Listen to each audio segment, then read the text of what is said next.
Përshëndetje të dashur. Tani do flasim për matricat katrore, do thot.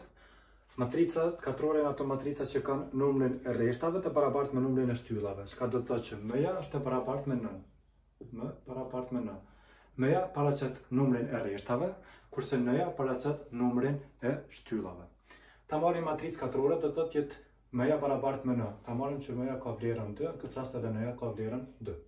Atëherë matrica A është e barabartë me shkrymë 2, do të thotë këtë formë që tregojmë që ka 2 rreshta dhe pastaj ka 2 shtylla. Këtë vlera minus 2, 0, 1, 4. Këtë do të thotë është një matricë katrore dhe ka 2 rreshta dhe ka pastaj 2 shtylla. Kurse mund të ketë matricë të rangut më të lartë, do të thotë jetë matrica e rangut 3, që ka do të thotë 3 rreshta dhe ka 3 shtylla, jetë me vlerat 0, 2, 1, 4, minus 1, 6, minus 6, 2, 10.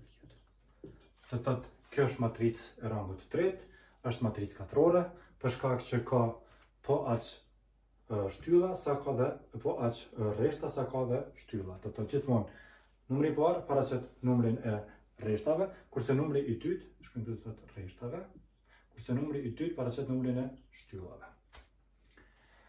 Të thotë matricat janë këtë formë, janë matrica katrore për shkak që ka numër të barabartë të rreshtave dhe të shtyllave, kurse matricat, të thotë elementet për brenda matricës, këtë rast jetë me elemente A2T, paraqet ose quhet është koeficient këtë formë A2T tek matrica e parë, ka vlerën 4, do thotë është koeficient i matricës. Kurse te matrica tjetër kemi elemente A1-3, do të thotë rreshti, shohim që është rreshti i parë, dhe në shtyllën do të thotë është i treti element, ka vlerën do të thotë 1.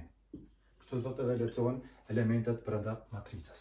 Kjo është sa përket matricave katrore.